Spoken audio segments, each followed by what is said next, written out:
Speaker number 8, Ed Tate. One of those days, Ed Tate.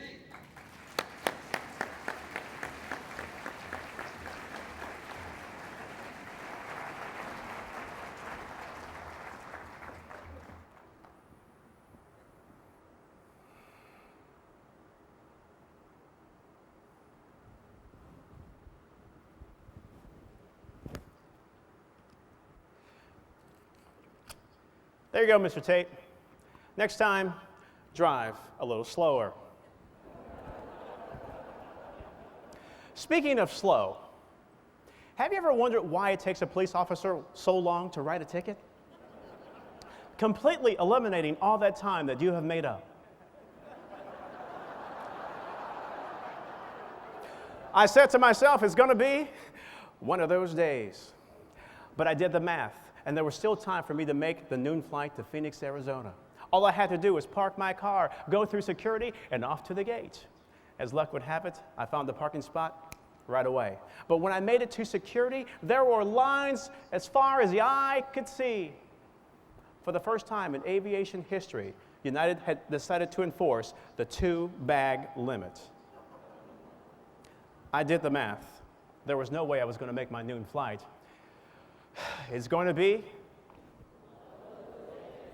one of those days. Now I was upset with United. It was because of their policy that I was going to miss my flight.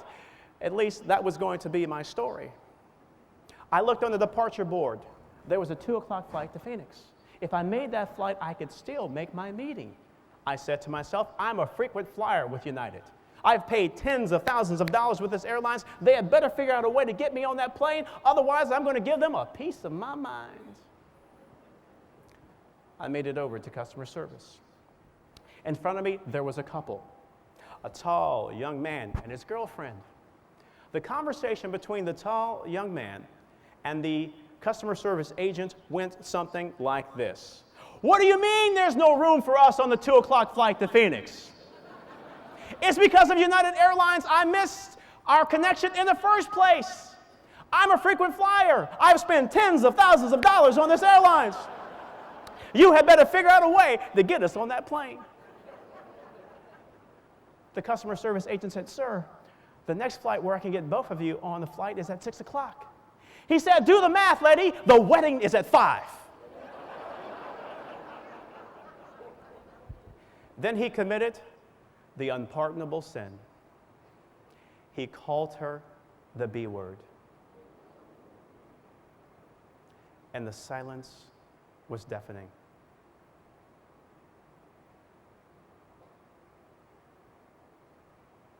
Then he stormed off, and I was next. Oh boy, it's gonna be.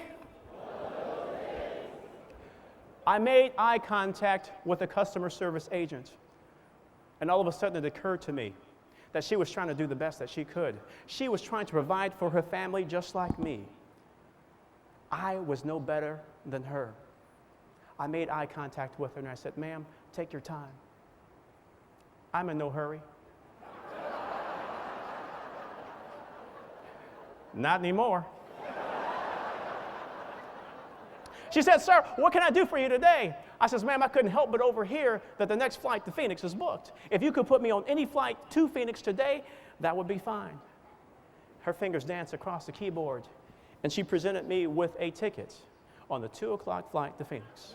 Hallelujah, hallelujah, woo! I really didn't do that, but it was close.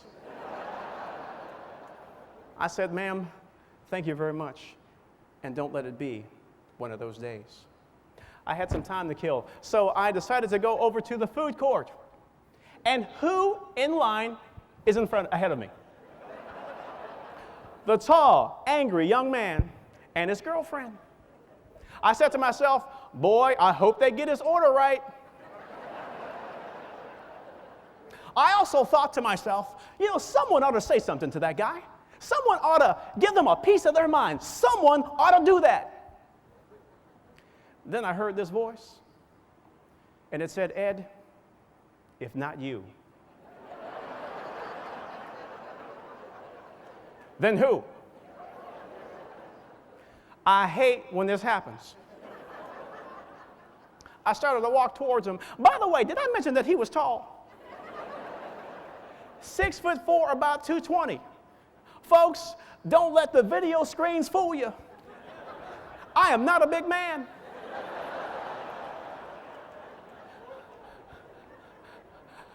I tapped him on the shoulder.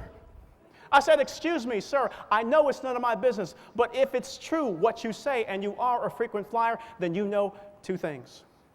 Number one, the question is not if, the question is when you will miss your next flight.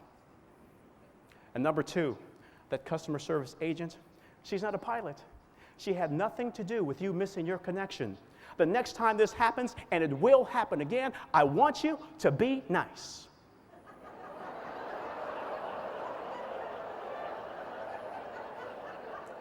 Then all of a sudden, pow!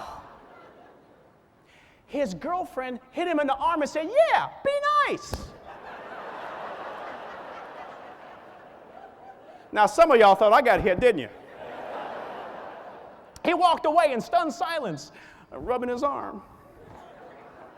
Finally, I made it to the gate, and I noticed something unusual. Typically, a gate is manned by uniformed personnel. But on this particular occasion, in addition to them, there was a man in a suit. Now, usually suits mean trouble. And I thought to myself, well, maybe that customer service rep wasn't supposed to give me this ticket. I handed my ticket to the gate agent. And the gate agent whispers to the suit, "This is the guy." I says, "Oh no, they're going to take my ticket." The gentleman in the suit said, "Mr. Tate, I'm the general manager for United Airlines. I want to thank you for what you have done." As I reached up to shake his hand, I said, "He's just trying to soften me up so he can take my ticket." I said, "What am I being thanked for?" He said, "Sir, one of our supervisors was at the food court, and she witnessed when you confronted the angry young man. You see, Mr. Tate, our number one priority is to get our passengers safely to their destination, and we do that every single day. Occasionally, we get them there on time.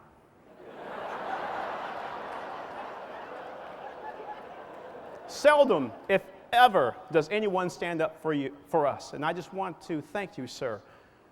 Mr. Tate, may I please have your ticket?" Darn it, I knew it! He was going to take my ticket. But the gate agent handed me a first-class ticket on the 2 o'clock flight to Phoenix. And it was like I always said, I knew it was going to be Mr. Toastmaster. Great job.